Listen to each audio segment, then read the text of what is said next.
வெற்றிவேல்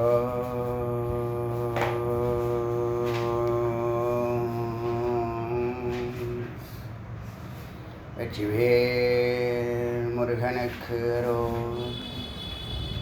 ஏக குரு ஸ்ரீ ஸ்கந்த குருவே நமக. வந்தே குரு பரம்பரா. गुरु ब्रह्मा गुरु विष्णु गुरु देवो महेश्वरः गुरु साक्षात् परब्रह्म तस्मै श्री गुरवे नमः. गुरुवे सर्वलोकानां विशेषे भवरोगिणां निधये सर्वविद्यानां श्रीदक्षिणामूर्तये नमः. ॐ भद्रं कर्णेभिः शृणुयामदेवाः भद्रं पश्येमाक्षभिर्यजत्राः स्थिरैरङ्गस्तुष्टुभागं सनोति वेषमदेवहितं यदायुः. स्वस्ति न इन्द्रो वृद्धश्रवाः स्वस्ति न पूषा विश्ववेदाः स्वस्ति न साक्षर्यो अरिष्टनेमिः स्वस्ति न बृहस्पतिर्दधातु. ओम शांति शांति शांति. இன்னைக்கு நிருசிம்ம உத்தரதாபின்ய உபனிஷத்தில் 3வது மந்திரத்தை பார்க்கலாம். இதில் அடுத்து ஓங்காரத்தையும் அனோரணியான்னு சொல்லக்கூடிய ஆத்மாவுடைய சூக்ஷ்மத்தையும் அது ரெண்டு பேருக்கும் உள்ள தொடர்பையும் தேவர்கள் பிரம்மா கிட்ட பிரஜாபதி கிட்ட கேட்குறாங்க. அதுக்கு பதில் இப்போ சொல்ல ஆரம்பிச்சிட்டாரு.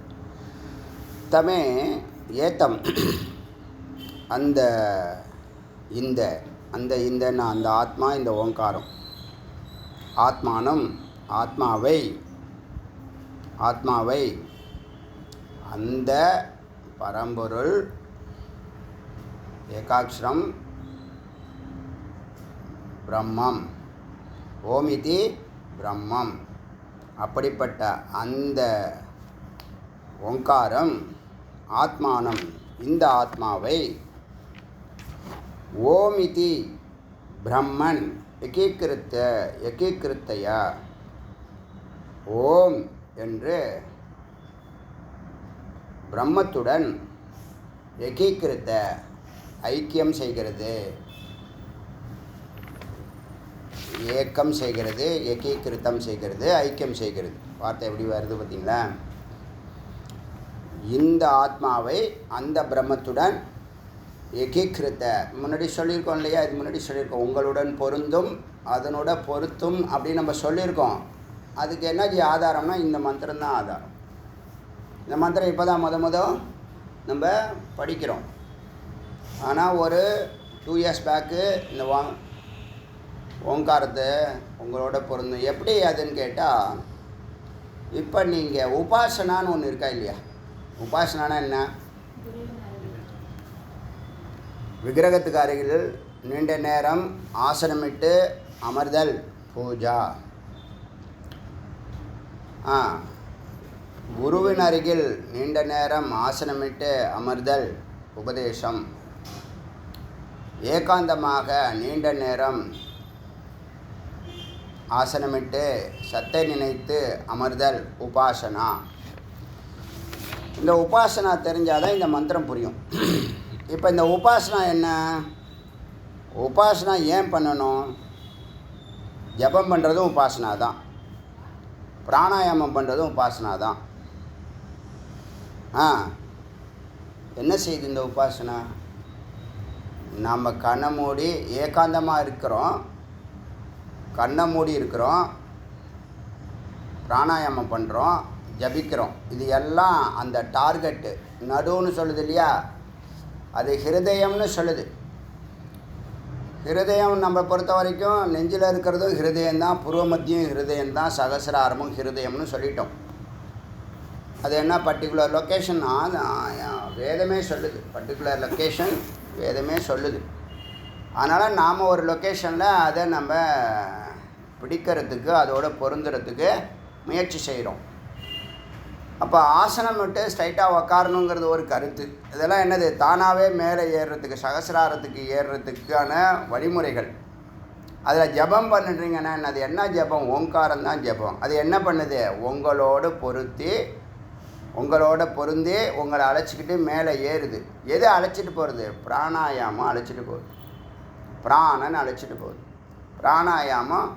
பிராணாயாமம் பிராணன் போகிறதுக்கான வழியை சரி செய்து கொடுக்கறது. அப்போ என்னாச்சு? ஒரு சகசிராரத்தை இல்லை புருவமத்தியை அடைவதற்கு ஜபம், ஸ்ட்ரைட்டாக உட்கார்ற ஆசனம், பிராணாயாமம்னு சொல்லக்கூடிய ரூட்டை கிளியர் பண்ணுறது. ஏன்னா அப்பப்போ பிளாக் ஆகிடும். இந்த மனசு, வாக்கு, கர்மம் இருக்கு இல்லையா, செயல். மனசு அதாவது எண்ணங்கள், அதை பேசுகிறது, செயல்படுறது, இது மூணும் ஒரே நேர்கோட்டில் இருக்கணும். ஆனால் இருக்காது. யாருக்கு இருக்கும்னா யார் தியானம் பண்ணுறானோ, யார் ஃபோக்கஸ் பண்ணுறானோ, யார் அந்த சத்தை நினைக்கிறானோ. இப்போ லௌகீகத்தில் உங்கள் தொழிலில் நீங்கள் ஃபோக்கஸ் பண்ணுறீங்கன்னு வச்சுங்க, அப்போ அது நேர்கோட்டில் வரும். எப்போ ஃபோக்கஸ் பண்ணாலும் நேர்கோட்டில் வரும். ஆனால் எப்போதும் ஃபோக்கஸ் பண்ணுறோமானா இல்லையே. நம்ம ஃபோக்கஸ் பண்ணிக்கிட்டே இருக்கணும். எது வரைக்கும்? அந்த வேலை முடிகிற வரைக்கும் ஃபோக்கஸ் பண்ணணும். வேலை ஆரம்பிக்கிறதுக்கு முன்னாடி எப்படி வேணாலும் இருக்கலாம். வேலையை ஆரம்பித்தோம்னா எப்படி இருக்கும்? இருக்கமா இல்லையா? ஃபோக்கஸ்டாக இருக்கமா இல்லையா? ஃபோக்கஸ்டாக நீ எந்த அளவுக்கு ஃபோக்கஸ்டாக இருக்கியோ அந்தளவுக்கு நுண்ணறிவு கிடைக்கும் உங்களுக்கு. அந்தளவுக்கு சூக்ஷ்மம் கிடைக்கும்.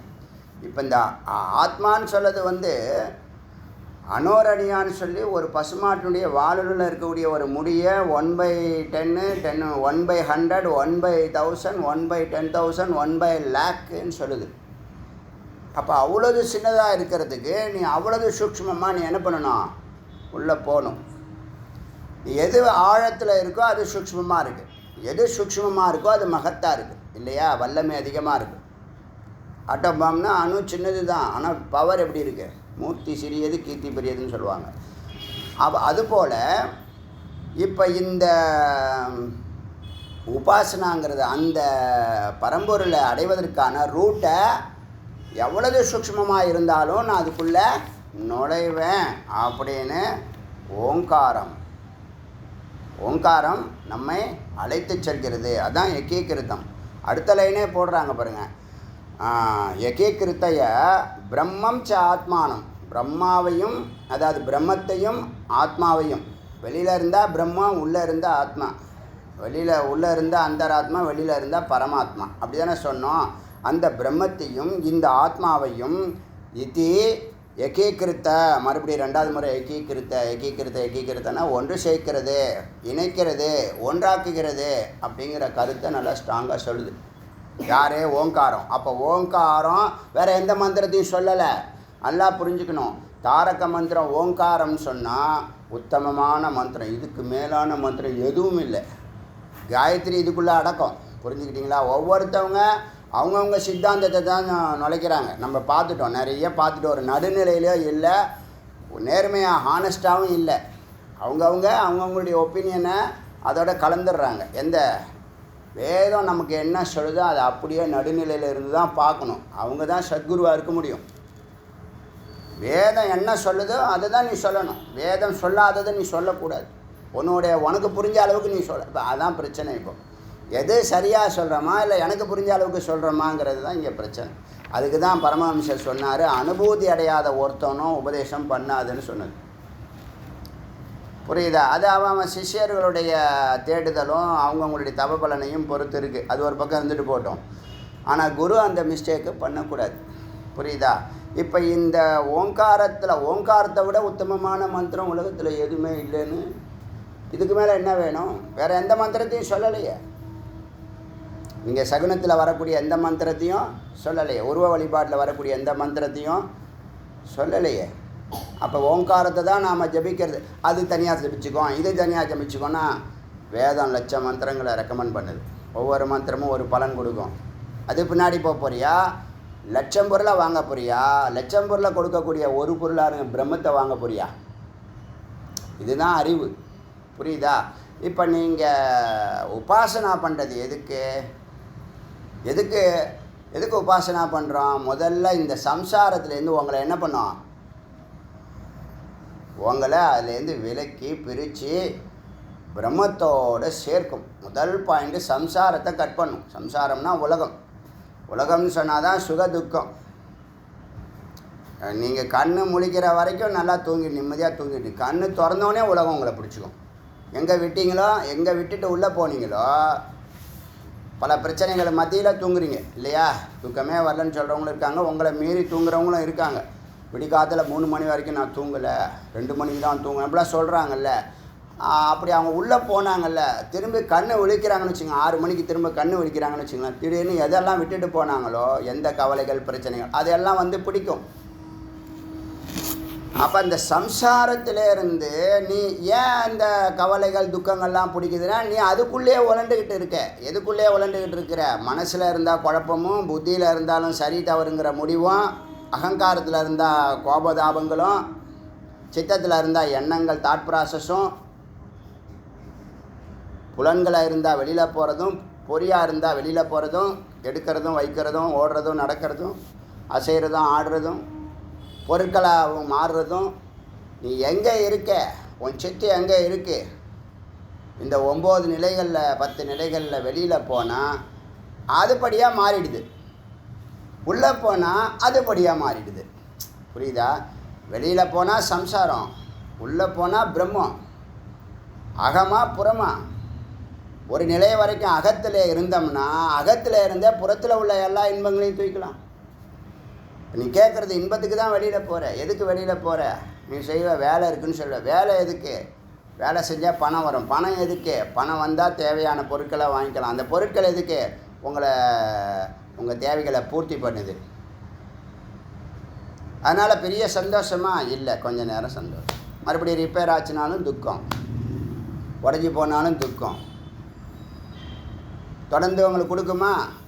கேரண்டி இருக்கா? உடனே அவன் கேட்பான், உன் உயிருக்கே கேரண்டி கிடையாது, நீ என்னையா வாட்சுக்கு கேரண்டி கேட்குற, மிக்சிக்கு கேரண்டி கேட்குற, சொல்கிறானா இல்லையா?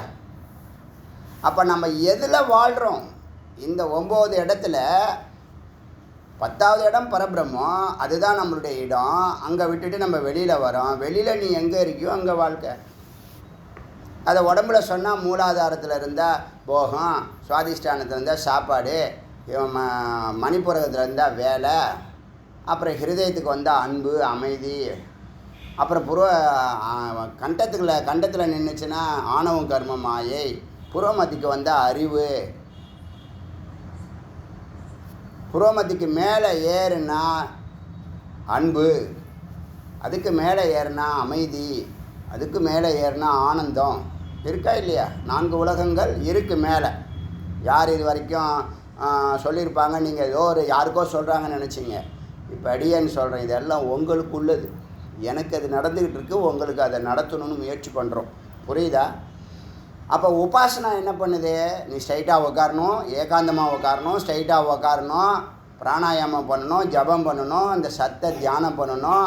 அந்த சத்தை நீங்கள் ரீச் பண்ணுறதுக்கான வேலையை செய்யக்கூடிய அந்த ட்ரைவை கொடுக்கறது ஓங்காரம். மெதுவாக சைலண்ட்டாக அமைதியாக ஜபிச்சின்னா என்ன நடக்கும் அப்படின்னு சொன்னால், முதல்ல சம்சாரத்துலேருந்து உங்களை இகத்துலேருந்து பரத்துக்கு அழைச்சிட்டு போகுது. முதல் பாயிண்ட்டு. 9 நிலைகளில் நீ துக்கப்பட்ட உனக்கு 1 மணி நேரம் பரத்தோடு இரு. நீ தியானம் எவ்வளோ நேரம் பண்ண போகிற? மேக்ஸிமம் நம்ம பண்ணுறோம், அது அந்த கதை என்னோட கம்பேர் பண்ண வேண்டாம். உங்கள் ஆரம்ப நிலையில் இருக்கிறவங்க, பிகினராக இருக்கிறவங்க, சிரவணம் பண்ணிகிட்டு இருக்கிறவங்க 1 மணி நேரம் பண்ணால் போதும். ஆடியோ போட்டு நிதித்தியாசனம் பண்ணால் போதும். நீங்கள் தியானமே பண்ண வேண்டாம், சத்தை நினச்சி தான் நிதித்தியாசனமே பண்ணுறீங்க. நிதித்தியாசனங்கிறது என்ன? வார்த்தையினுடைய உட்பொருள். அந்த உட்பொருளாக இருக்கிறதே பிரம்மம். சாரமாக இருக்கிறது ஓங்காரம், ஓங்காரமாக இருக்கிறது பிரம்மம். அப்போது இகத்தை கட் பண்ணி பரத்தோடு கனெக்ட் பண்ணுது உபாசனா. கனெக்ட் பண்ண தான் முடியும், ஞானம் கொடுக்காது. நல்லா புரிஞ்சுங்க. உபாசனா ஞானம் அல்ல. உபாசனா அந்த ஆழத்துக்கு அழைச்சிட்டு போகக்கூடிய ஒரு ராக்கெட். உபாசனா தியானங்கிறது, உபாசனாங்கிறது தியானம், தியானங்கிறது பிரம்மலோகத்துக்கு அழைச்சிட்டு போகக்கூடிய ஒரு வாகனம். அந்த வாகனத்துக்கு டிரைவாக இருக்கிறதே ஓங்காரம். உங்களையும் அதையும் அங்கே போய் கனெக்ட் பண்ண போகுது. குரு வேலையாக அந்த ஓங்காரம் செய்ய போகுது. பிராணாயாமம் வழியை கிளியர் பண்ணுது. இது புரிஞ்சுக்கணும். ஆச்சா? அதனால் என்ன பலன்னா சித்த சுத்தி ஏற்படும். உடனே சித்த சுத்தி ஏற்படும். சித்த சுத்தினா என்ன? இப்போ குரு சொல்கிறாங்க, நீங்கள் எந்த மைண்டில் நின்று கேட்குறீங்க? பல சிந்தனைகளோடு கேட்குறீங்களா? ஒரு 3 சிந்தனையோட கேட்குறீங்களா, ஒரு சிந்தனையில் கேட்குறீங்களா, சிந்தனையே இல்லாமல் ஃபோக்கஸ்டாக கேட்குறீங்களா, அதுக்கு தகுந்த மாதிரி தான் உள்ளே போகும். இப்போ குரு சொல்கிறாங்க, இப்போ பல பேர் சொல்லுவாங்க, நாங்கள் ஆடியோவில் கேட்குறத விட லைவாக கேட்குறது கொஞ்சம் எனர்ஜி அதிகமாக இருக்குது, வைப்ரேஷன் நல்லா இருக்குது, அப்படியே ஸ்ட்ரைட்டாக உள்ளே போகுது இவங்கெல்லாம் சொல்கிறாங்கல்ல. அது உண்மை தான். அது உண்மையாக இல்லையா? உண்மை தான். அப்போ என்ன அர்த்தம்? நீங்கள் ஆடியோ கேட்கும்போது 10 வேலைகளை செஞ்சுக்கிட்டு கேட்கலாம், இன்னொன்று பார்த்துட்டு கேட்கலாம். இங்கே இருக்கிற கான்சன்ட்ரேஷன் அங்கே இருக்குமா? கான்சன்ட்ரேஷன் தான் காரணம். இன்னொன்று குருக்குன்னு ஒரு பிரபாவம் இருக்குது, ஒரு எஃபெக்ட் இருக்குது, ஒரு ஆரா இருக்குது, ஒரு இன்ஃப்ளூயன்ஸ் இருக்குது. புரியுதா? அதனால் என்ன ஆகுது? அது உள்ளே டைரெக்டாக உங்களுக்குள்ளே போகுது கருத்து.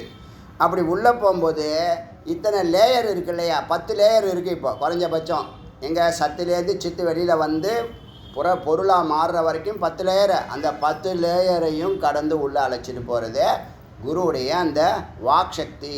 அந்த வாக் சக்தி தான் ஓங்காரம். அதனால் என்ன ஆகுது?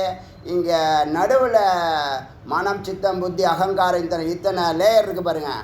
அதெல்லாம் ஒரு நேர்கோட்டில் வந்து கரெக்டாக ஒரு பிரம்மத்துக்கும் உங்களுக்கும் மூலாதாரத்துக்கும் சகசிராரத்துக்கும் நேரான ஒரு கோடு மாதிரியான நேர்கோட்டை அமைச்சு கொடுக்குது. என்னது? உபாசனா. புரியுதா? நீங்கள் ஃபோக்கஸ் பண்ணுனா அது எல்லாம் 10 கலையாமல் அப்படி நிற்கும். நீங்கள் டைவர்ட் ஆனீங்கன்னா கலைஞ்சி போகும். புரியுதா? எப்போ வேணாலும் நீங்கள் ஃபோக்கஸ் பண்ணிக்கலாம்.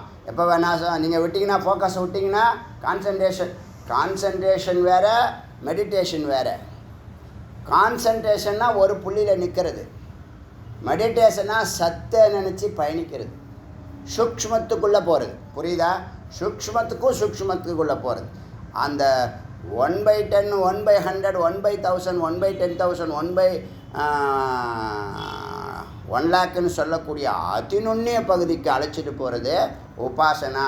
நீ எப்படி போகிறையோ அது வரைக்கும் அங்கே ஆனந்தமாக இருப்ப. ஃபோக்கஸ் விட்டினா கொஞ்சம் கொஞ்சமாக லேயர், ஒவ்வொரு லேயராக கடந்து தானாகவே வெளியில் வந்துடும். இப்போ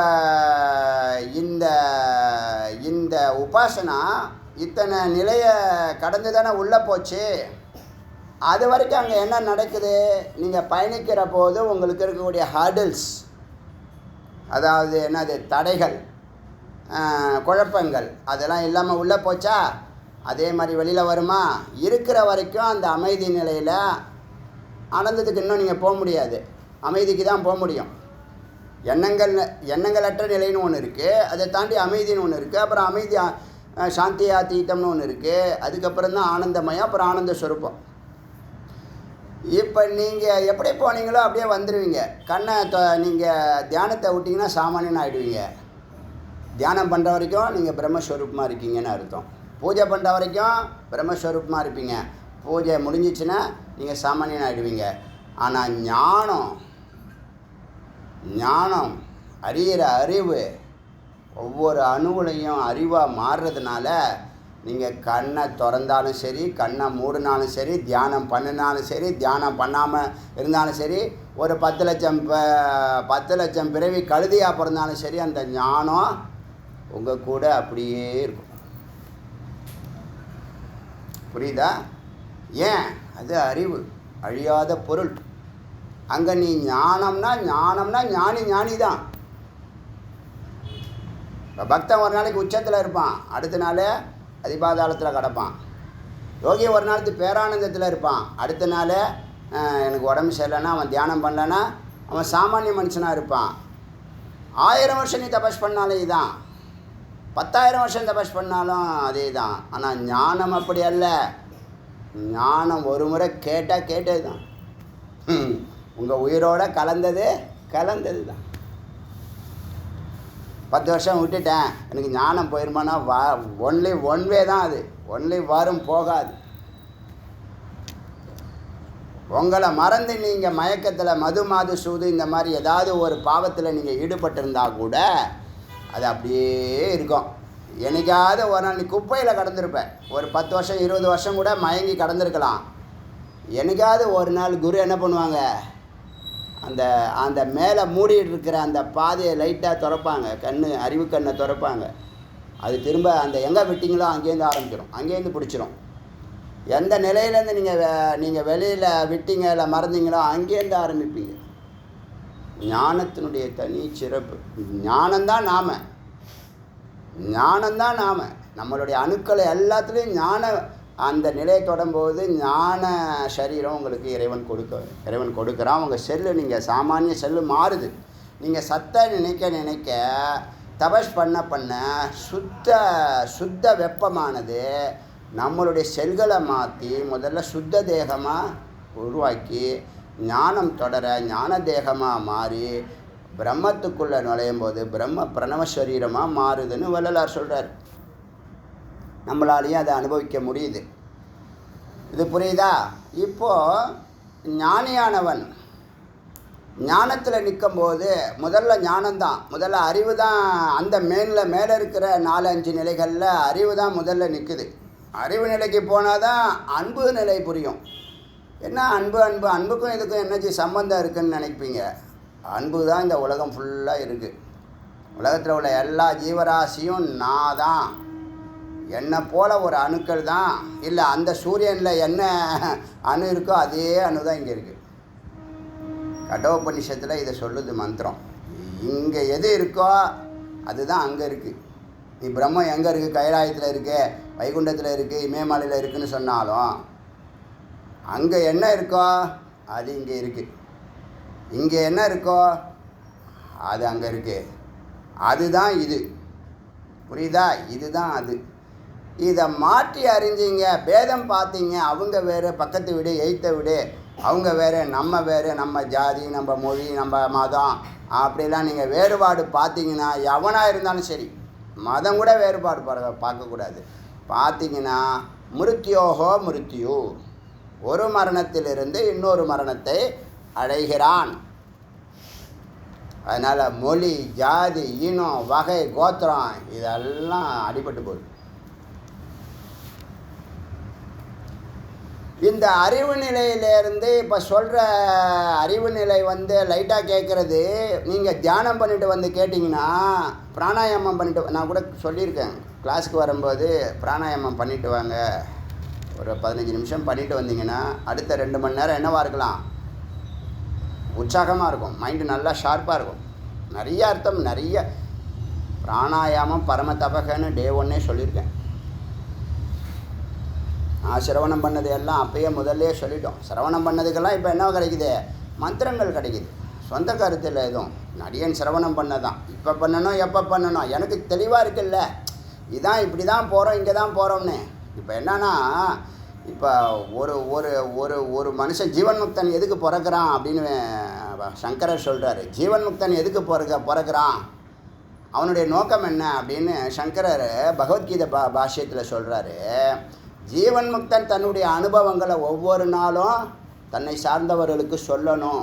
நான் கூட சொல்வேன், நம்ம சொன்னால் கொஞ்சம் தற்பெருமையாக போகும், கொஞ்சம் நம்மளை எவன் தப்பாக நினைப்பான், இவன் தப்பாக நினைப்பான், அவன் தப்பாக நினைப்பான்னு 27 வருஷங்களில் ஒரு நாள் கூட அடிய நினச்சதில்லை. நினச்சிருந்தா ஒரு காரியமே என்னால் பண்ணியிருக்க முடியாது. இத்தனை மகத்தை நம்ம சரி தெரியுதில்ல, இப்போ சாமானிய ஆள் இல்லைன்னு தெரியுதில்ல. சாமானிய காரியங்கள் ஒவ்வொருத்தவனுடைய எவாலுவேஷன் எப்படி நடக்குது, அவனுடைய செயலை வச்சு நடத்துகிறோம். அவனுடைய ஜாதியை வச்சு நடத்தல, வேதமாக தான் சொல்லுது. உன்னுடைய செயலை வச்சு தான் உன்னை மதிக்க, உனக்கு கிடைக்கிற பேர், புகழ், மதிப்பு எல்லாம் உன்னுடைய செயலை வச்சு தான், அதனுடைய விளைவை வச்சு தான் பலன். இங்கே இந்த ஜாதி, அந்த மதம், இந்த கொள்கை அதெல்லாம் நிற்கலை. அதனால் ஜீவன் முக்தன் அவனுக்குன்னு ஒரு ஸ்டைல் இருக்கும், அந்த ஸ்டைலில் தான் போவான்.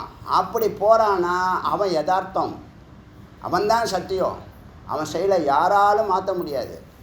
சங்கரர், ஒரு சங்கரர் தான் உலகத்தில் இருக்க முடியும், ஒரு ராமானுஜர் தான் இருக்க முடியும், ஒரு மத்வாச்சாரியா தான் இருக்க முடியும். ஏன் அந்த அவதார புருஷர்கள் பிறக்கிறாங்க, ஜீவன் முக்தர்கள் பிறக்கிறாங்கன்னா, தன்னுடைய அனுபவத்தை சொல்லி இந்த மக்களை இன்ஸ்பயர் பண்ணணும், சத்தை நோக்கி அவங்கள வழி நடத்தணும்.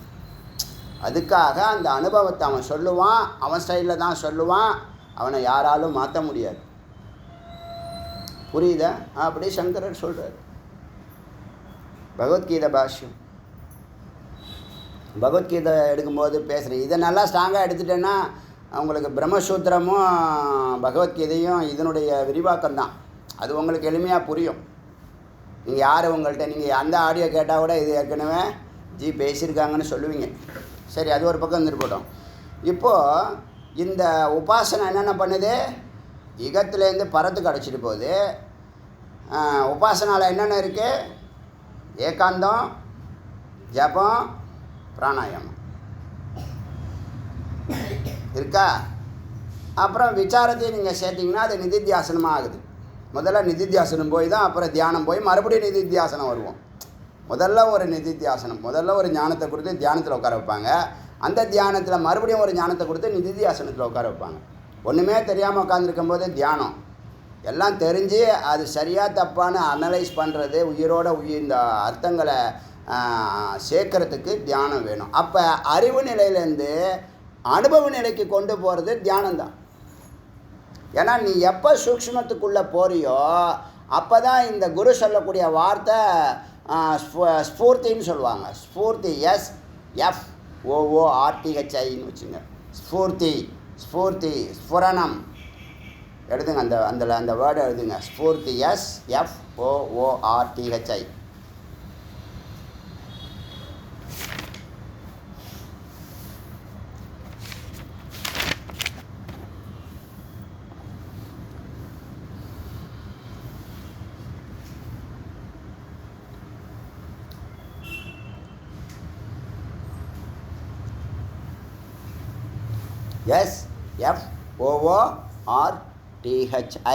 ஸ்பூர்த்தின்னு என்ன அர்த்தம்? உங்களுக்கு ஒரு ஃப்ளாஷ் ஆகும். இப்போ நீங்கள் கேட்குறீங்க, நான் ஒரு அர்த்தத்தில் சொல்லுவேன், அது உங்களுக்கு இன்னொரு அர்த்தம் கூட கொடுக்கும். நான் சொல்கிற ஒரு அர்த்தத்தோட இன்னும் கொஞ்சம் சில நிறைய முமுட்சுவாக இருக்கீங்க, இதே சிந்தனையில் கொஞ்ச நாள் இருக்கீங்கன்னு வச்சு, கொஞ்ச நாள் தான் இருக்க சொல்கிறேன். என்னுடைய கருத்து 12 years தான் சொல்கிறேன். அதுக்கு மேலே போகிறதெல்லாம் மதியம் அதியமம் தான், அப்படி தான் போகும். கிளாஸ் சொன்னால் தான் நம்ம எப்பயுமே இருக்கணும். எல்லாம் நம்மளுடைய விருப்பத்தை பொறுத்து தான் அது அமையுது. விருப்பத்தை பொறுத்து தான் அறிவு, அறிவை பொறுத்து தான் பணம், அறிவை பொறுத்து தான் அமைதி, அறிவை பொறுத்து தான் முக்தி, அறிவை பொறுத்து தான் சித்தி. புரியுதா? இப்போ அந்த மாதிரி ஒரு நீங்கள் சூக்ஷ்மத்தில் இருக்கும்போது இப்போ ஒரு கருத்தை சொல்கிறாரு. 10th படித்த பையனுடைய ரெசிவிங் கெப்பாசிட்டிக்கும் டாக்டரேட் பண்ண உங்களுடைய ரெசிவிங் கெப்பாசிட்டிக்கும் மாறுபடுதா இல்லையா? காரணம் என்ன? ஃபோக்கஸ் பண்ணி உள்ளே எவ்வளவு ஆழத்துலேருந்து நீங்கள் அதை பார்க்குறீங்க. இப்போ நீங்கள் சங்கல்பம் பண்ணால் நடக்க மாட்டேது, பண்ணாங்கன்னா நடக்குதுன்னா என்னென்னா அது ஒரு பாயிண்ட் இருக்குது. அது ஒரு ஆழத்தில் ஒரு பாயிண்ட் எங்கேயோ இருக்குது. அந்த பாயிண்ட்டுக்கு நமக்கு தெரியாமலே இந்த சித்தானது அந்த சத்துக்கிட்ட போய் காரியத்தை சொல்லுது. அந்த ஆழந்தான் என்ன காரணம்? அது உடனே நடக்கிறதும் இந்த டைமு ஸ்பேஸ் அண்ட் டைம்னு சொல்கிறாங்களே, அந்த பாயிண்ட்டு தாங்க அது. ஒரு பாயிண்ட்டில் உங்களுக்கு தேவையான பொருள் இருக்குது, நீங்கள் அதை ஃபோக்கஸ் பண்ணி எடுத்துக்கணும். கிடைக்கலன்னு சொல்லக்கூடாது, தேடி அலையக்கூடாது, உக்காந்த இடத்துல செய்யலாம். நீங்கள் வேதம் சொல்கிறதெல்லாம் பார்த்தா நம்ப முடியாமல் இருக்கும், ஆனால் மிராக்கள், ஆனால் உண்மை. நீங்கள் சங்கல்பத்தினால எப்படி நடத்த முடியுது?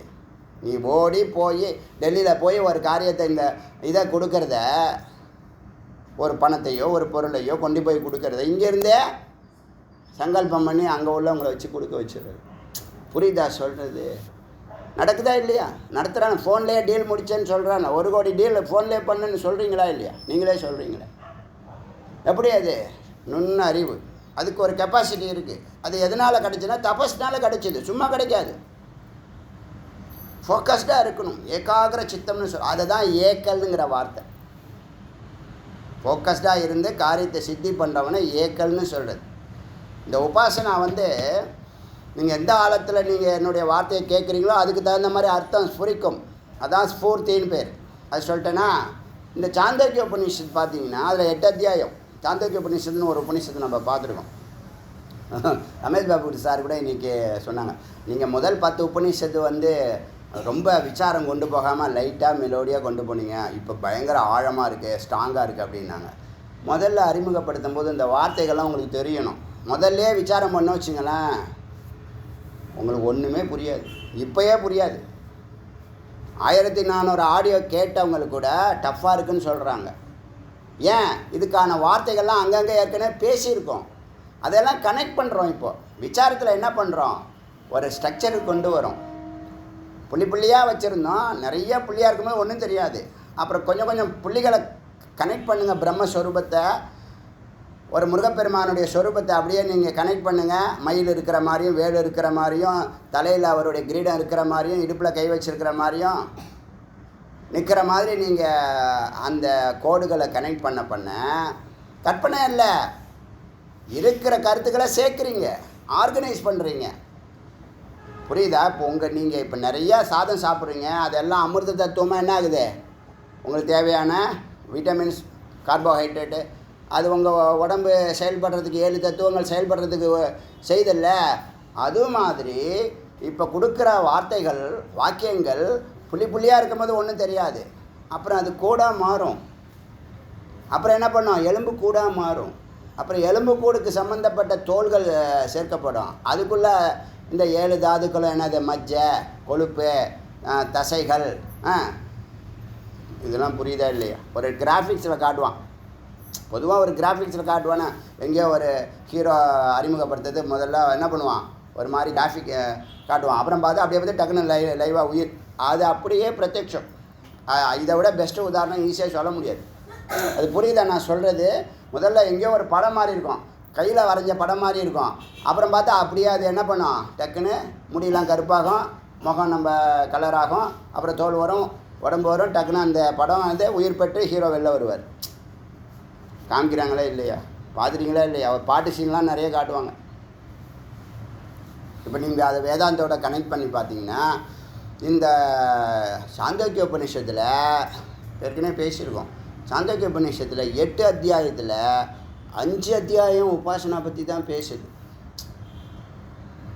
உபாசனானா என்னது, ஒன்றை நினைத்து ஏகாந்தமாக உட்காருதல், அதுதான் உபாசனா. அதுக்கு 5 அத்தியாயம். அதில் வந்து 600 எண்ணம், 600 மந்திரம் இருக்குதுன்னு வச்சுங்களேன். அதில் 500 மந்திரம் உபாசனாவுக்கு தான். ஒரே ஒரு சாப்டர் தான் வேதாந்தம். அதுக்கெல்லாம் பின்னாடி வரக்கூடிய 7, 8 கொஞ்சம் கலந்தது தான். சொல்லப்போனால் 8 சாப்டரில் 7 சாப்டர் உபாசனை பற்றி தான் பேசுகிறாங்க. எதுக்கு? அப்போ தான் உங்களுக்கு அறிவு அனுபவம் ஆகும். புரியுதா சொல்கிறது? புரியுதா? அப்புறம் ஏக்கல் நிலையில், ஏக்கல்ங்கிற அந்த நிலையை கொடுக்குதுன்னு சொன்னோம். அப்புறம் என்ன பண்ணோன்னா, சிதப்பிரஜைன்னு ஒரு வார்த்தை வரும். சிதப்பிரஜை ஏற்கனவே எழுதியிருக்கீங்க அந்த வார்த்தை. ஒன்றில் நின்று ஜெயிக்கிறவன், ஏக்கலுங்கிற அர்த்தம்தான். ஆனால் அது எந்த ஒன்றுன்னா, முதல்ல அறிவில் நிற்பான், அப்புறம் அன்பில் நிற்பான், அப்புறம் அமைதியில் நிற்பான். இந்த அன்பு எங்கேருந்து ஏன் வந்துச்சு? அன்பு தான் உலகையாளும் மந்திரம். எல்லாரையும் அன்பால் வசப்படுத்தலாம். இப்போ சண்டை போடுறாங்க, ஒரு ஆர்கியூமெண்ட் பண்ணுறாங்க. ஒரு வண்டியில் நீங்கள் போய் இடிச்சிட்டீங்க, இல்லை அவர் இடிச்சிட்டாரு, ஏதோ ஒரு இதில் நீங்கள் ஆர்கியூமெண்ட் பண்ணுங்க, அவர் ஆர்கியூமெண்ட் பண்ணுறாருன்னு வச்சுங்க. நீங்கள் அங்கே அதே இடத்துல சிரிச்சுக்கிட்டோ, நம்மளுடைய உயிர் தான் அங்கேயும் இருக்குது, இருக்கிறத பிரம்மம் மட்டும்தான் இருக்குதுன்னு சொல்கிறாங்க, அங்கே இருக்கிற அதே உயிர் தான் இங்கேயும் இருக்குது அப்படிங்கிற அறிவோட, சாரி சார் தெரியாமல் அடிச்சிட்டேன், ஏதோ உங்களுடைய அந்த வாக் சக்தி இருக்கு பாருங்கள், அது அவங்கள கூல் பண்ணிடும். இல்லை நீங்கள் செஞ்ச தப்பு தான், குற்றம் புகினம் அப்படிலாம் யாரும் பேச மாட்டாங்க. நம்ம சூடாக விட்டோம்னா அவங்க சூடாக விடுவாங்க. நம்ம ஆப்போனண்ட்ட எப்படி பேசுகிறோங்கிறது முக்கியமாக இருக்குது. பெரிய பிரச்சனைகளெல்லாம் ஒரே ஒரு வார்த்தையில் ஆஃப் பண்ணிடலாம். ஒரு சின்ன அல்ப விஷயத்தை பெருசாக பிரம்மாண்டமாக மாற்றிடலாம். அங்கே என்ன ஆகுது, அந்த அன்பு நிலை வெளிப்படணும், உண்மையாக அன்பு நிலை வெளிப்படணும். அங்கே சாருங்கிறது உங்கள் அபிமானத்தில், உங்கள் கர்வத்தை, உங்கள் அகங்காரத்தை விட சொல்லலை. அந்த அன்பு நிலைன்னு ஒன்று இருக்குது பாருங்கள், அங்கே அகங்காரம்லாம் இருக்காது. தவறு தான், நான் தவறு பண்ணிட்டேன், இடிச்சிட்டேன், சாரிங்க அப்படின்னு நீங்கள் சொல்லும்போது, பக்குவமாக சொல்லும்போது, அன்பு நிலையோடு சொல்லும்போது, இதை அவனை டச் பண்ணும், இதே உணர்வு அவனை டச் பண்ணும்.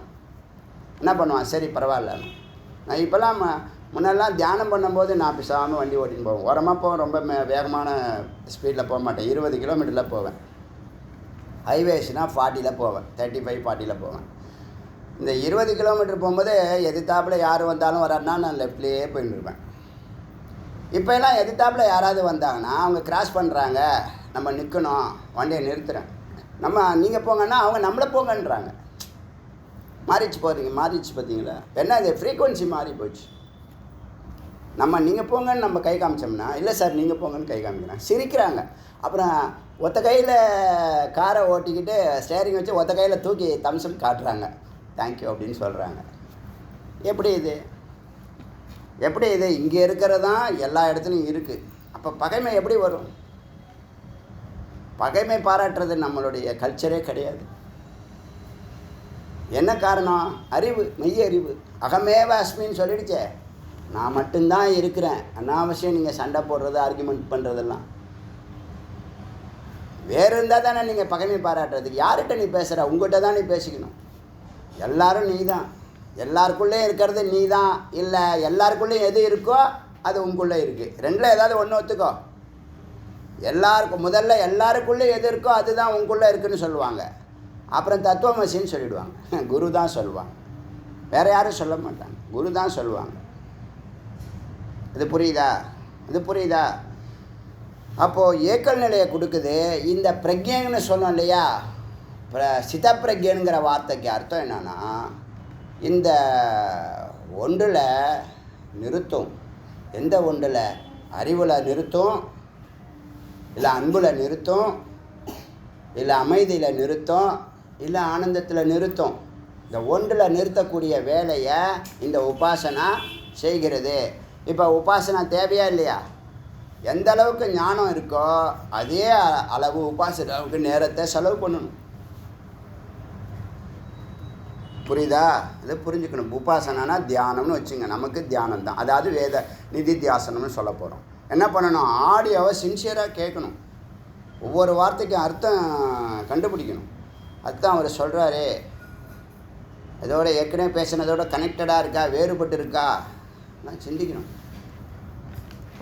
ஆடியோ கேட்டால் தான் சிந்தனை வரும். நோட்டு வச்சுக்கணும் பக்கத்தில். அடியன் டே 1லேயும் சரி, இந்த இதில் ஸ்கூல் சப்ஜெக்டும் சரி, படிக்கும் போது பக்கத்தில் என்ன இருக்கும்? பேனாவும் நோட்டும் இருக்கும். ஏதாவது ஒன்று எழுதுவேன். இப்போ நிறைய எழுதுகிறேன். அதில் ஏதாவது ஒன்று தான் உங்களுக்கு போட்டு விடுவேன். என்னைக்காவது தான் எழுதுவேன், எல்லா நாளும் எழுத மாட்டேன். பக்கத்தில் இருக்கும், எல்லா நாளும் எழுத மாட்டேன். எண்ணங்கள் வரும், சிரவணத்துக்கு வரும், வரப்போ கடனை எழுதிடுறது. அதனால் இந்த உபாசனா பண்ணால் சித்த பிரக்ஞனாக இருக்கலாம். இப்போ எதுக்கு இந்த வார்த்தை இந்த வருஷத்துக்கு உங்களுக்கு சுவாமி இதை ஏக்கல் சித்த பிரக்ஞா, ஒன்றில் நிற்கணும், அத்வைத நிலை, சத்தியம், ரிதம், இச்சாசக்தி, ஞானசக்தி, கிரியாசக்தி, இதெல்லாம் ஏன் சொல்கிறாருன்னா, ஒரு வார்த்தையை எடுத்துட்டு அதை ஒரு வருஷம் ஃபுல்லாக ஃபாலோ பண்ணி பாருங்கள். அப்புறமா 1 2 ஆகும், 2 3 ஆகும், 10 ஆகட்டும். என்னை பொறுத்த வரைக்கும் 100 வார்த்தையில் உங்களுக்கு முக்தி கிடைச்சிடும். 100 வார்த்தை தான். அந்த 100 வார்த்தையும் கொடுத்தாச்சு. இப்போ என்ன பண்ணணும்? அதை வரிசைப்படுத்தி கொடுக்கணும், கனெக்ட் பண்ணி கொடுக்கணும். புரியுதா? இதில் நின்னா என்ன ஆகும்? அறிவில் நின்னா என்ன ஆகும்? அன்பில் நின்னா என்ன ஆகும்? அமைதியில் நின்னா என்ன ஆகும்? ஆனந்தத்தில் நின்னா என்ன ஆகும்னு கேட்டால், இந்த பயம், துக்கம், பதட்டம், குழப்பம், சந்தேகம், காமக்ரோதாதிகள், வைரியாக உங்களுக்கு என்னெல்லாம் நெகட்டிவ்ஸ் இருக்கோ ஒன்றும் இருக்காது. ஏன்? நீ சத்தில் இருக்க. அறிவில் இருந்தாலும் சத்து தான், அன்பில் இருந்தாலும் சத்து தான், அமைதியில் இருந்தாலும் சத்து தான், ஆனந்தத்தில் இருந்தாலும் சத்து தான். அந்த ஆனந்தங்கிறது கடைசி நிலை. ஆனந்தங்கிறது கடைசி நிலை. அங்கேருந்து நீங்கள் கீழே இறங்க மாட்டீங்க, வரமாட்டேன்றீங்க. அதனால தான் உங்களை உடனே அது கொடுக்கறதில்ல. முதல்ல அறிவுக்கு வா, சொன்னமா இல்லையா? வைதிகமாக இரு, தத்துவகுணத்துக்கு வா. நீங்கள் அவ்வளோ லட்சணமாக இருக்கீங்க. இப்போ பழைய போட்டாவுக்கும் அதுக்கும் பார்த்தா அவ்வளோ லட்சணமாக இருக்கீங்க. ஸ்லிம்மாக நல்லா ஸ்மார்ட்டாக இருக்கீங்க. ஒரு தபஸ்வி உடம்பு இன்னும் மாறணும். உடம்புல நோயே இருக்காது, ஒரு நோய் இருக்காது. நான் சொல்கிறதெல்லாம் சொல்கிற மாதிரி எல்லாம் கற்பனை கிடையாது, எல்லாம் இதில் இருக்குது, எழுதப்பட்டிருக்கு. சுத்த தேகம், பிரணவ தேகம், எல்லாம் என்ன நம்மளுக்கு தான். யாருக்கு இதெல்லாம்? சத்தை சிந்திக்கிறவனுக்கு கொடுக்காம வேறு யாருக்கு கொடுக்க போகிறாங்க? புரியுதா? அதான் இந்த உபாசனா. இப்போ நான் ஓங்கார மந்திரத்துக்கு வரேன். 3வது மந்திரம். விசாரம் அவ்வளோ விஷயம் இருக்குது இந்த ஒரு மந்திரத்தில். இப்படி நம்ம ஒரு வார்த்தையை எடுத்தோம்னா எப்படி கனெக்ட் பண்ணுதுன்னா இப்படி தான் கனெக்ட் பண்ணுது. உபாசனா எதுக்குன்னு தெரிஞ்சாதான் நீ உபாசனா பண்ணுவேன், தியானம் பண்ணுவேன். தியானம்னா நிதித்தியாசனம். ஆடியோ போட்டு கேளு, தியானம் பண்ணி தூங்காத. தியானம் வேண்டாம் நமக்கு. தியானம்னா ஏகாந்தத்தில் இந்த ஆடியோ போட்டு உட்காந்து கேட்குறதுனா தூக்கம் வராது, அர்த்தம்லாம் புரியும், எல்லாம் ஆனந்தமாக இருக்கும், எக்ஸ்ட்ரா அர்த்தம்லாம் உங்களுக்கு வரும்.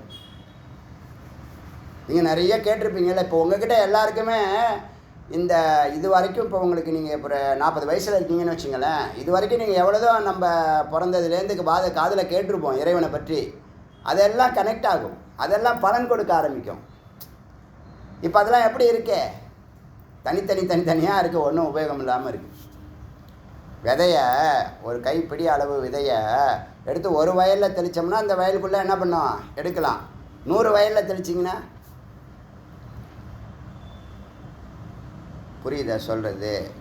அது மாதிரி இந்த ஓங்காரமானது பிரம்மத்தை ஆத்மாவுடன் இணைக்கிறது, பிரம்மத்தை ஆத்மாவுடன் இணைக்கிறது.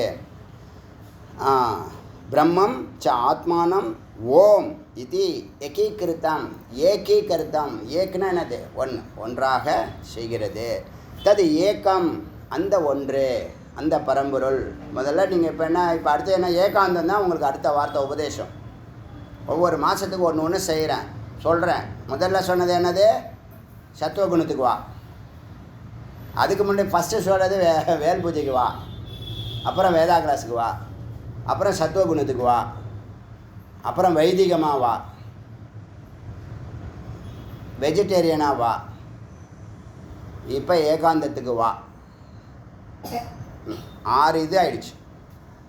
இப்போ அடுத்தது என்ன பண்ணணும்? அறிவில் இருக்கீங்க, அறிவு என்ன ஆகணும்?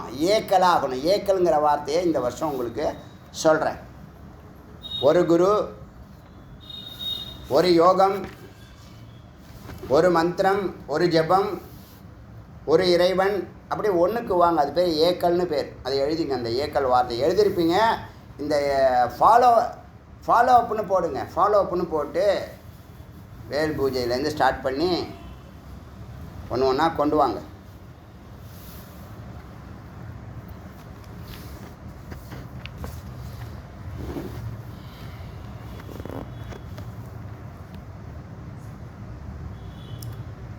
ஏக்கல் அந்த ஒன்று என்னான்னு கேட்டால், அஜரம் முதுமையற்றது, அமிர்தம் மரணமற்றது, அபயம் பயமற்றது.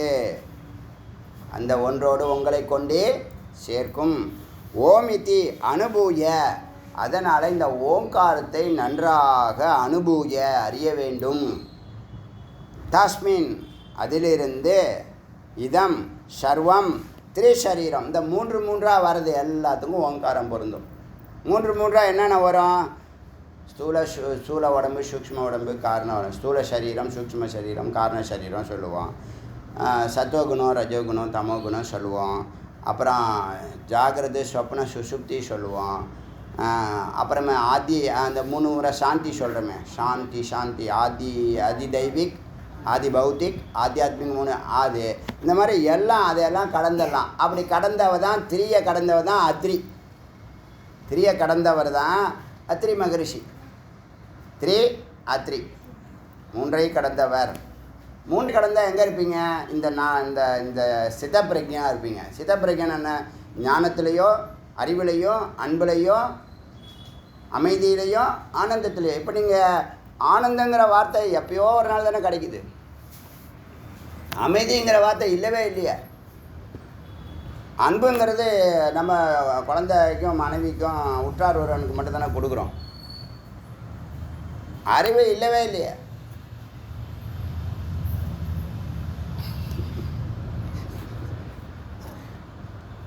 என்னடா எல்லாரையும் கூப்பிட்டு உட்கார வச்சு அறிவு இல்லைங்கிறான் அப்படின்னு நினைக்கிறீங்களா? நினச்சிங்க. பொய் சொல்லலை அடியன். பொய் அறிவு உங்களுக்கு நிறையா இருக்குது. ஜகத் அறிவு உங்களுக்கு எக்கச்சக்கம். எக்ஸ்பர்ட் நீங்கள் எல்லாருமே PhD தான். யாருக்கு என்ன பதில் சொல்லணும், எப்படி டேக்கிள் பண்ணணும், எப்படி டைவர்ட் பண்ணணும், எப்படி அது உங்களுக்கு தெரியும்.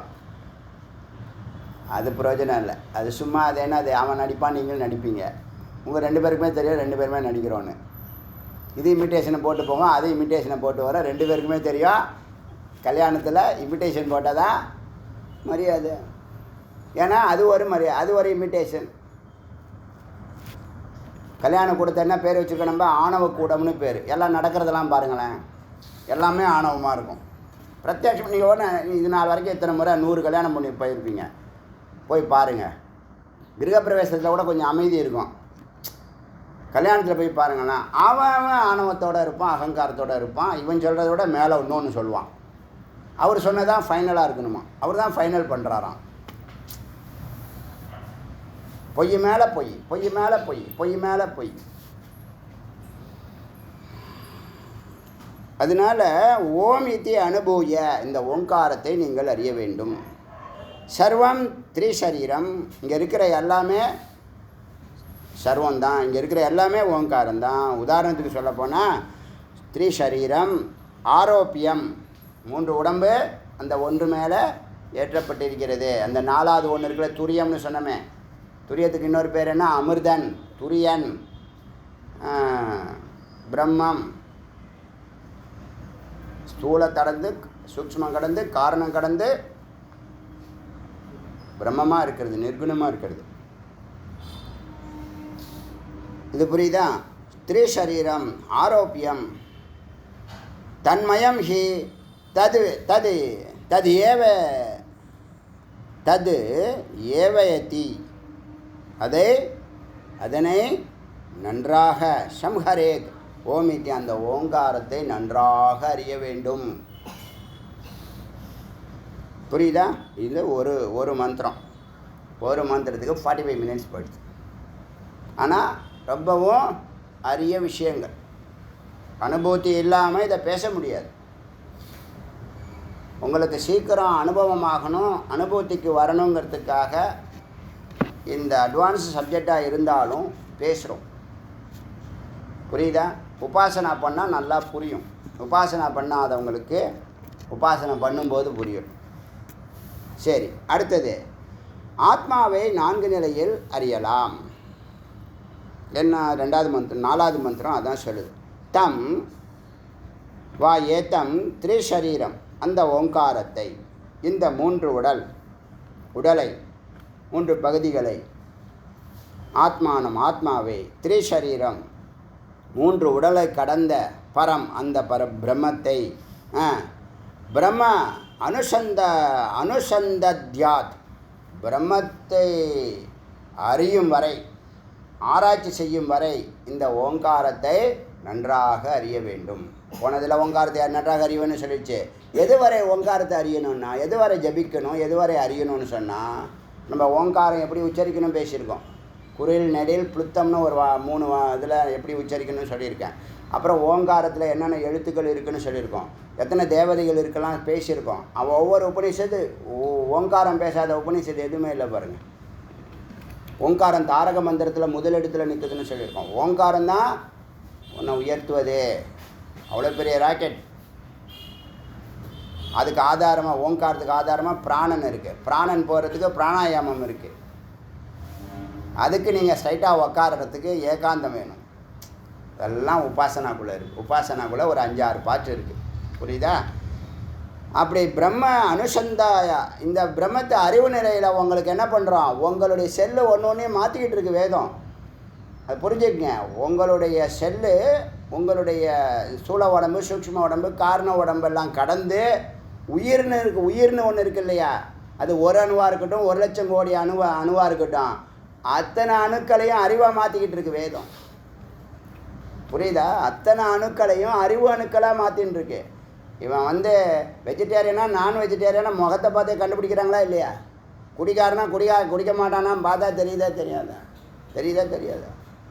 நல்லவன் கெட்டவன் முகத்தை பார்த்தா தெரியாதா? எஸ்பெஷலி பெண்கள் கரெக்டாக ஜட்ஜ் பண்ணுவாங்க. மோரக்கட்டையை பார்த்தா, அவன் கண்ணை பார்த்தாலே கரெக்டாக என்ன பண்ணிடுவாங்க? ஜட்ஜ் பண்ணிவிடுவாங்க.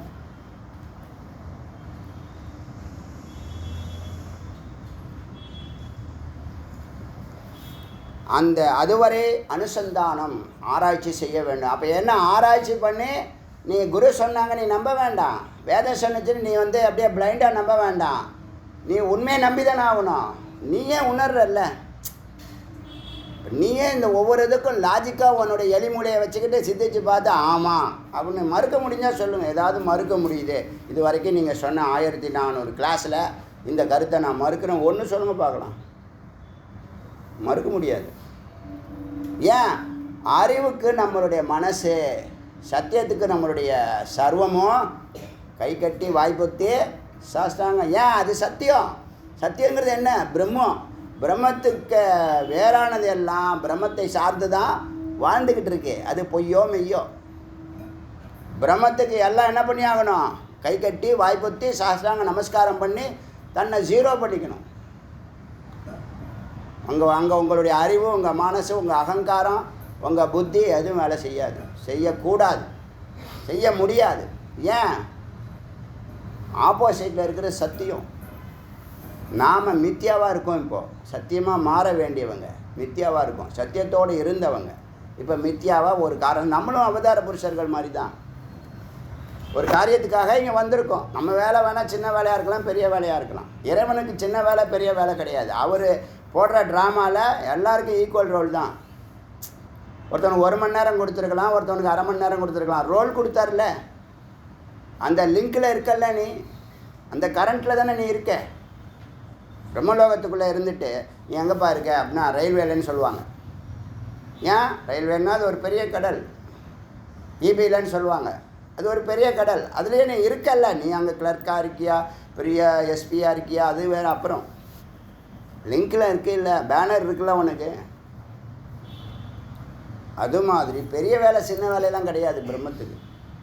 நல்லவன் கெட்டவன்லாம் கிடையாது. எல்லாமே பாடம் நடத்தி தானே படைக்குது. யார் கெட்டவன்? யாரை என்கவுண்டர் பண்ணுறாங்க? யார் பண்ணுறா? என்கவுண்டர் பண்ணுறதும் பிரம்மந்தான், என்கவுண்டர் ஆக்கப்படுறதும் பிரம்மந்தான். ஏன்? அதனால ஒரு சொசைட்டிக்கு என்ன பண்ணுது? ஒரு கான்செப்டை, ஒரு தீமை என்ன பண்ணுது? ஸ்ட்ராங்காக விதைச்சிட்டு போகுது. ஒருத்தவனை என்கவுண்டர் போட்டால் பாக்கி 99 பேர் ஒரு 2-3 வருஷத்துக்கு கொஞ்சம் ஒழுங்கமாக இருப்பாங்களா இருக்க மாட்டாங்களா? இருந்தால் பிரச்சனை, எல்லாத்தையும் பொத்திட்டு இருப்பாங்களா இருக்க மாட்டாங்களா? நடக்குதே இல்லையா? இப்போ எல்லாமே அதுதான் பண்ணுது. அகமேவ அஸ்மி. என்னை பொறுத்த வரைக்கும் தத்துவமசிக்கு இணையான வார்த்தை இது. அகமேவ அஸ்மி. நான் மட்டும்தான் இருக்கேன்ப்பா, நீங்கள் எல்லாம் சும்மா பேசிட்டு எல்லாம் சொல்லதை செய். போ போ போ போ. அதுக்குள்ளே தான் நாம் எல்லோரும் இருக்கோம். எல்லோரும் அதை நம்ம அறிஞ்சோம்னா பூரணமாக அந்த சொரூபமாக மாறிடும். அறியாத வரைக்கும். அதனால தான் இந்த ஞான யோகம் நம்மளுடைய அறிவு அணுக்களை பிரம்மமாக மாற்றுகிறது. இப்போ என்னவா இப்போ சித்தாக இருக்கும், அப்புறம் அது மித்தியாவாக இருக்கும், மனமாக இருக்கும், உடம்பாக இருக்கும், சூழ உடம்பாக இருக்கும். இதெல்லாம் என்னது? இதெல்லாம் உபாதி. வரும், நிற்கும், தோன்றும், நிற்கும், மறையும். அந்த பேஸு சித்து அது அழியாது. அது மறுபடியும் அது உடம்பு எடுக்க போகுது, வேறு உடம்பு எடுக்கும். எது வரைக்கும்னா நீ விடுதலை ஆகிற வரைக்கும் அது கைது. உன்னுடைய மனம் சொல்லக்கூடிய சூக்ஷ்ம உடம்பை விடுதலை ஆகிற வரைக்கும், அது இல்லாமல் போகிற வரைக்கும் சித்து என்னது? கைது. மேலே மேலே ஒவ்வொரு உடம்பு எடுத்துக்கிட்டே போயிட்டு இருக்கும்.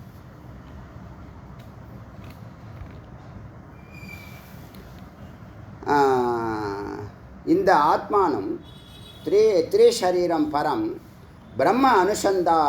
பிரம்மத்தை நன்றாக அறியும் வரை இந்த ஓங்காரத்தை ஆராய வேண்டும். எல்லாத்தையும் தெளிவாக சொல்லுது, லாஜிக் கொண்டு வருது. ஸ்தூலத்வாத். ஸ்தூல புக். இந்த புக்குன்னா இங்கிலீஷ் புக்கு இல்லை, புக்குன்னா அனுபவிக்கிறதுன்னு அர்த்தம். போக்தா, அதான் புக்கு. ஸ்தூல உடம்புல இருந்து ஒரு சில விஷயங்களை பார்க்குது, தொட்டு பார்க்குது, எடுத்து பார்க்குது, சாப்பிட்டு பார்க்குது. அதெல்லாம் ஸ்தூலத்தில் நடக்கிறது. சூக்ஷ்மத்வாத். சூக்ஷ்ம புக்துவா. மனமாக இருந்து ஆசைப்படுது, சிந்திக்குது. புத்தியாக இருந்து முடிவு எடுக்குது. அகங்காரமாக இருந்து செயல்படுது. சித்தமாக இருந்து அதை ஸ்டோர் பண்ணி வச்சுக்குது. எல்லாம் ஒரே ஆள் தான் செய்யுது, ஒரே சித்து தான். எல்லாம் சித்து வேலையெல்லாம் பண்ணுறியான்னு கேட்பாங்கள்ல. ஆமாம், என்னென்னா மாயாஜாலமும் பண்ணுவோம். அது சித்திகளெல்லாம் என்னது? சித்திலேருந்து வார்த்தை வந்ததுதான் சித்தி. சித்தி இல்லை, சித்தி.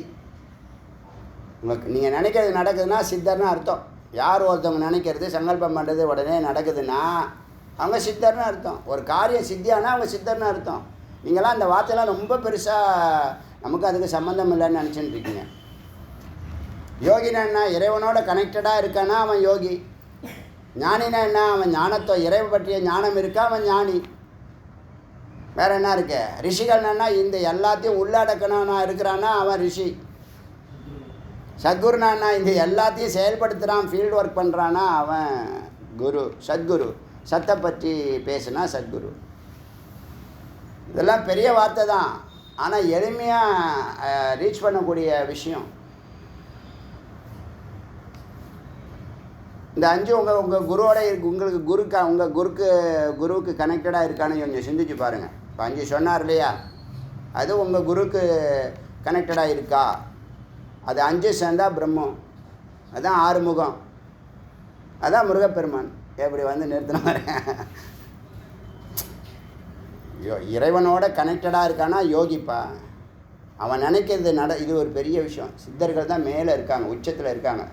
முதல்ல சித்தர்கள், அப்புறம் ரிஷிகள், அப்புறம் ஞானிகள், அப்புறம் யோகிகள், அப்புறம் குருமார்கள். எல்லாம் அடக்குனது தான் பிரம்மம். பிரம்மத்தினுடைய டைரக்ட் ஸ்வரூபம் இந்த 5 பேரும்.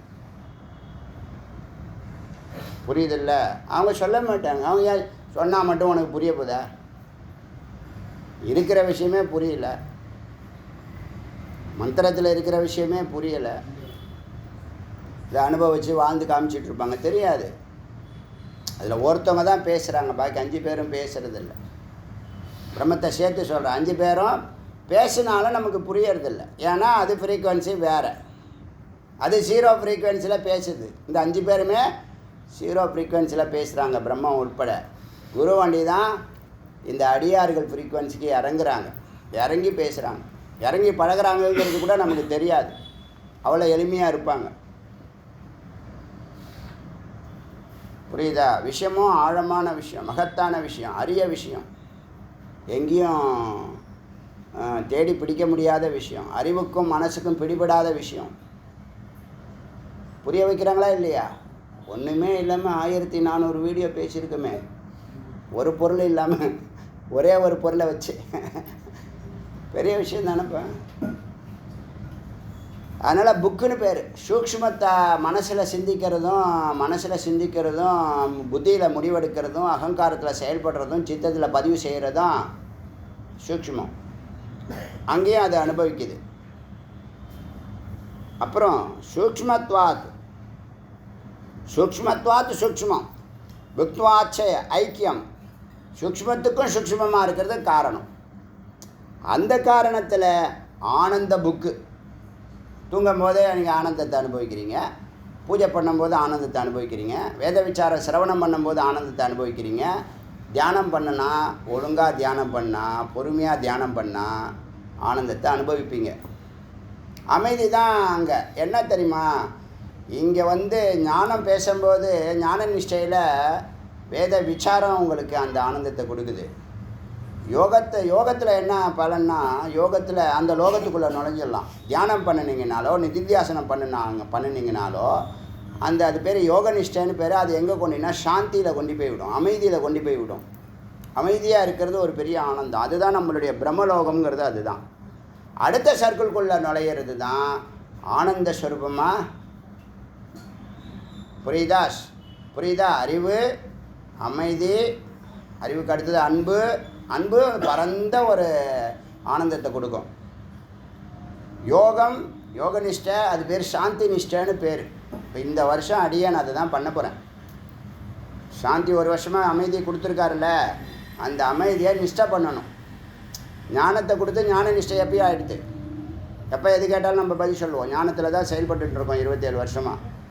அமைதி தான் இல்லாமல் இருந்துச்சு. ஆனந்தமும் முன்னாடியே கொடுத்தாச்சு. டே 1லேருந்து ஆனந்தம் தான். அவன் கடைசியாக கொடுக்குறத முதல்ல கொடுத்தாருன்னு சொன்னேன். எல்லாருக்கும் சர்வீஸ் பண்ணிட்டு தான் பலன் கொடுப்பாங்க, வேலை வாங்கிட்டு தான் பலனை கொடுப்பாரு. நமக்கு பலனை கொடுத்துட்டு வேலையும் ஒரு பலனாக தான் இருக்குது. நமக்கு முதல்ல சம்பளத்தை கொடுத்துட்டு அப்புறம் வேலை கொடுத்தாரு. எல்லாருக்கும் வேலை கொடுத்துட்டு சம்பளம் கொடுப்பாங்கல்ல, மாற்றி பண்ணார். முதல்ல ஆனந்தத்தை கொடுத்தாரு, ஞானம் அதுக்கு முன்னாடியே கொடுத்து தான் கொண்டு வந்தேன். இப்போ தான் இந்த அமைதியை நிஷ்டை பண்ணணும். அதுக்கு யோகத்தில் உக்காந்தோம்னா யோக நிஷ்டை தான் சாந்தி நிஷ்டைன்னு பேர். அதில் தொடர்ந்து பயணித்தோம்னா அடுத்தது சதாசிவ நிலை, எப்பொழுதும் பரமானந்த நிலை. செஞ்சு காட்டுறேன், சொல்லிட்டு தானே இருக்கேன். இப்போ நாட்கள்னால் நீங்களாம் ஆரம்ப காலத்துலேருந்து வீடியோவில் நிறைய பேசியிருப்பேன். அதெல்லாம் நடந்துக்கிட்டே வந்துக்கிட்டு இருக்கு. ஒன்று கூட மறுக்க முடியாது. டே 1லேருந்து முதல் ஆடியோலேருந்து அடியன் பேசினது எல்லாமே செஞ்சு காமிச்சிருக்கோம். இப்போ பேசப்படுறத வர ஆண்டுகளில் செய்து காட்டுவோம். சுவாமி முருகப்பெருமானுடைய சேலஞ்சு போல் இருக்குது. சொல்லி தான் செய்கிறார், சொல்லிட்டு செய்கிறார். சொல்லும் போது நம்ப முடியாது, யாராலும் நம்ப முடியாது. இப்போ 1 கோடி சிஷியர்கள் நம்ம உருவாக்குறோம்னு சொல்லியிருக்கோம். சும்மா இல்லை, அது கதையோ கற்பனையோ இல்லை, நடக்குதா இல்லையா பாருங்கள், நடக்குதா இல்லையா பாருங்கள். அதை நோக்கி தான் இப்போ இந்த ஆடியோஸ்லாம் என்னவாகுது, தூதுவர்களாக உலகம் ஃபுல்லாக பரவிக்கிட்டு இருக்கு. நடக்குமா நடக்காதா? உங்களுக்கே தோணும் போது எனக்கு தோணாதா? இது யாருடைய எண்ணம்? என்னுடைய எண்ணம் கிடையாது. இது சத்தியமாக என்னுடைய எண்ணம் கிடையாது. முருகப்பெருமான் எண்ணமும் அவனே, இயக்கமும் அவனே, செயலும் அவனே, பலனும் அவனே. நம்ம கடமையை அதை மட்டும் செய்யணும். ஏன் எதுக்கெல்லாம் கேட்கக்கூடாது, கால்குலேஷன் போடக்கூடாது, எதிர்பார்க்கக்கூடாது. சைலண்ட்டாக என்ன பண்ணணும், ஒரு நாளைக்கு ஒரு ஆடியோவை வெளியிட்டுக்கிட்டே இருக்கணும். அதான் எனக்கு வேலை. வேலைக்காரனாக இருந்து வேலையை செய்யணும், அவ்வளோதான். அதனால் சூக்ஷ்மாத்தாக இருக்கும்போது சூக்ஷ்மங்களை எண்ணங்களை சிந்திக்கிறதும், சூக்ஷ்மமாக இருந்து காரண உடம்பில் இறைவனோட 2.5 கலந்து ஆனந்தத்தை அஞ்ஞான நிலையில் இருட்டில் நம்ம நீங்கள் இரவில் என்ன பண்ணுறீங்க? இப்போ நான் சொன்னேன் இல்லையா, வெளியில் பொருள், தூக்கத்துக்கு எப்படி போகிறீங்கிறத சொல்கிறேன். வெளியில் பொருளாக இருந்த நீங்கள் இப்போ பொறிக்கு வந்துடுவீங்க, கண்ணுக்கு வந்துடுவீங்க. கண்ணை மூணோடனே புலனாயிடுவீங்க. கனவுலாம் கூட காணலாம். கண்ணு திறக்காமலே கனவுல கண்ணு தெரியுதா இல்லையா? எல்லாம் பார்க்குறீங்களா இல்லையா? சினிமாலாம் ஓடு. சில பேருக்கு கோவில், முன்னெல்லாம் எனக்கு கோவில் கர்ப்பகிரகம் தான் தெரியும், உள்ளே இருக்கிற விக்கிரகம் தெரியாது. இப்போ விக்கிரகம் தெரியுது. எந்த இறைவனை, நம்ம சிவாலயம் தான் அதிகமாக போகிறேன். எப்பயாவது பெருமாள் அதுவாக நடக்கும். நம்மலாம் ஒன்றும் சங்கல்பம் கிடையாது, இறைவன் ஆசீர்வாதம். அந்த கனவுலாம் தாண்டி என்ன அது பொறி புலனாச்சா, புலன் என்னவாக மாறும்? அகங்காரமாக மாறும். அகங்காரத்தில் ஓடுங்க. அகங்காரம் மனதில் ஓடுங்க, மனம் புத்தியில் ஓடுங்க, புத்தி சித்தத்தில் ஓடுங்க, சித்தம் பிராணனில் ஓடுங்க. Very good. பிராணன் அவித்யாவில் ஓடுங்க. அவித்யாங்கிறது தான் இருட்டு நிலை. அங்கே தான் நீங்கள் தூங்கிடுறீங்க. தியானம் பண்ணும்போது அங்கே தான் தூங்கிடுறீங்க. அங்கே படுத்து தூங்குறீங்க, இங்கே உட்காந்து தூங்குறீங்க. இது சொன்னால் நிறைய பேர் கோபம் வரும். உண்மை அதான், வேதமே சொல்லுது. மந்திரம்லாம் அப்புறமா கொடுக்குறேன். அப்படி நீங்கள் அந்த இருட்டிலேருந்து தப்பிக்கிறதுக்கு 10 லட்சம் வருஷம் ஆகுமா? 10 லட்சம் மன்வந்திரே ஏதோ ஒரு கணக்கு போட்டோம்ல. மன்வந்திரேங்கிறது அது ஒரு சதுர்யுகங்கிறது 60 லட்சம் வருஷம். அது மன்வந்திரேன்னா ஏதோ 220 சதுர்லகமாக ஏதோ ஒரு கணக்கு இருக்குது. நம்ம ஒரு 10 லட்சம் வருஷம் எடுத்துக்குவோம், ஈஸியாக சொல்கிறதுக்கு, புரியறதுக்காக சொல்கிறேன். ஒரு உதாரணத்துக்கு சொல்கிறேன். அது என்ன குறைச்சி தான் சொல்கிறோம். நம்ம அத்தனை ஜென்மா வரைக்கும் நீ என்ன பண்ணுவ? தூங்கிடுவ தியானம் பண்ணும்போதெல்லாம். ஏன்? இவன் எப்படியோ தப்பிக்கக்கூடாது. நமக்கு மேலே அதிகாரிகள் யார்? தேவர்கள் இந்த வேலையை செய்கிறாங்க. ஏன்? மனுஷனாக இருந்தால் அவங்க வேலையை நம்ம செய்வோம். நம்ம தேவனாயிட்டோம்னா அவங்க வேலையை அவங்களே செஞ்சுக்கணும். அதனால் மானுடர்கள் தேவர்கள் ஆகிறதுல தேவர்களுக்கே விருப்பம் இல்லை. உங்கள் அதிகாரி மேலதிகாரி நீங்கள் மேலே வர்றது பிடிக்காது, உங்கள் வளர்ச்சி பிடிக்காது. நல்லா நடந்தால், நல்லா சிறப்பாக பேர் வாங்கினீங்கன்னா பிடிக்காது. அதான் யதார்த்தமான ஒரு விஷயம். நம்ம அதை பொருட்படுத்தக்கூடாது. நம்ம வளர்ச்சியெல்லாம் யாரும் தடுக்க முடியாது. அது ஒரு கணக்கு இருக்குது. யார் வளர்ச்சியும் யாரும் தடுக்க முடியாது. தடை செய்யறதுக்கு முயற்சி பண்ணலாம், பண்ண முடியாது, தொடர்ந்து பண்ண முடியாது. நிற்காது, ஜெயிக்காது. அதுதான் பாயிண்ட். ஜெயிக்காது. குறுக்க நிற்கிறாங்கல்ல, அவங்க ஜெயிக்க முடியாது. ஜெயித்த மாதிரி தெரியும். அவன் அதிவாதாரத்தில் அப்புறம் விழுந்துருவான், ஆளே இல்லாமல் போடுவான். அதனால் இந்த காரண உடம்பில் என்ன பண்ணுறீங்க? நீங்கள் நன்றாக தூங்குகிறீர்கள். ஆனால் ஆனந்த லோகம் அது, பிரம்மலோகம் தான் அது, உறக்கங்கிறது. அதுக்கு முன்னாடி எங்கே? அவித்யாவில் தூங்கி போகிறீங்க. அதனால் பிரம்மத்தை சொரூபத்துக்கு உள்ளே நுழைய முடியல. அதனால் ஸோ அயம் ஆத்மா சதுஷ்பாத், இந்த 3 நிலையும் கடந்து இந்த 3த்தையும் வாட்ச் பண்ணதில்லை. நீங்கள் இப்போ தூங்குறீங்க, இப்போ விழிச்சிக்கிட்டு இருக்கீங்க, சாப்பிட்றீங்க, அப்புறம் தூங்குறீங்க, கனவு காண்றீங்க, அப்புறம் நீங்கள் நல்லா தூங்குறீங்க, எந்த ஆசையும் இருக்காது. அதெல்லாம் அடுத்தாப்புல பின்னாடி வரக்கூடிய மந்திரம் சொல்லும்.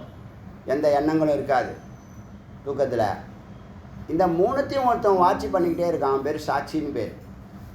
3 பேர் செய்கிறதையும் ஒரே ஆள் தான். இப்போ நீங்கள் பெட்ரூமில் தூங்குறீங்க, தூங்கிட்டு வெளியில் வந்து ஹாலுக்கு வரீங்க, அதுக்கப்புறமா வாசலுக்கு வரீங்க. ஒவ்வொரு இடத்துலையும் ஒவ்வொரு ட்ரெஸ்ஸில் இருப்பீங்க. முதல்ல தூங்கும்போது ஒரு ட்ரெஸ்ஸில் இருப்பீங்க, அப்புறம் குளிச்சுட்டு ஒரு ட்ரெஸ்ஸில் இருப்பீங்க, அப்புறம் ஷூ டையெல்லாம் கட்டி வருவேன். ஒரே ஆள் தான். ட்ரெஸ்ஸு மாறுதா? அதே மாதிரி பேர் மாறுது, நிலை மாறுது. இந்த மூணுத்தையும் ஒருத்தன் பார்த்துட்டு இருக்கான். ஒரே ஆள் தாண்டா 3 பேருன்னு சொல்கிறான்.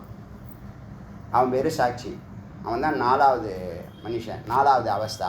அப்போ ஸ்தூல அவஸ்தா, சூக்ஷ்ம அவஸ்தா, காரண அவஸ்தா. ஸ்தூலத்தில் தான் ஜாகிரத அவஸ்தான்னு சொல்கிறது. உறக்கத்துக்கு முன்னாடி ஒரு நிலை இருக்குது, அது சொப்ன அவஸ்தான்னு சொல்லுது. அப்புறம் தூங்குறத சுஷுப்தி அவஸ்தான்னு சொல்லுது. இந்த மூணுத்தையும் ஒருத்தன் வாட்ச் பண்ணிட்டுருக்கான்ல, அவன் 4வது. அது துரிய அவஸ்தா அல்லது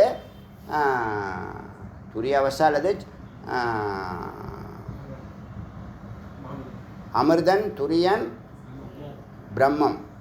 அதுதான் நிர்குண பரபிரம்மம். 4வது நிலை துரிய அவஸ்தான்னு சொல்கிறது.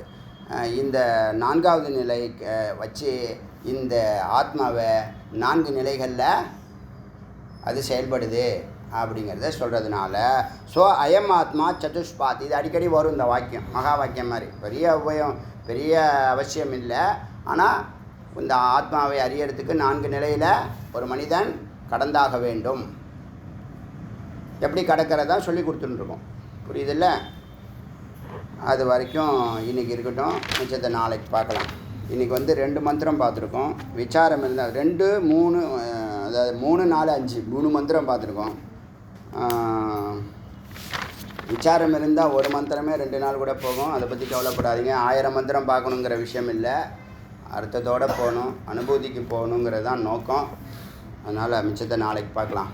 அருணாச்சல சிவ அருணாச்சல சிவ அருணாச்சல சிவ அருணாச்சல அருணாச்சல சிவ அருணாச்சல சிவ அருணாச்சல சிவ அருணாச்சல அருணாச்சல சிவ அருணாச்சல சிவ அருணாச்சல சிவ அருணாச்சல. ஜிவேல் முருகனுக்கு.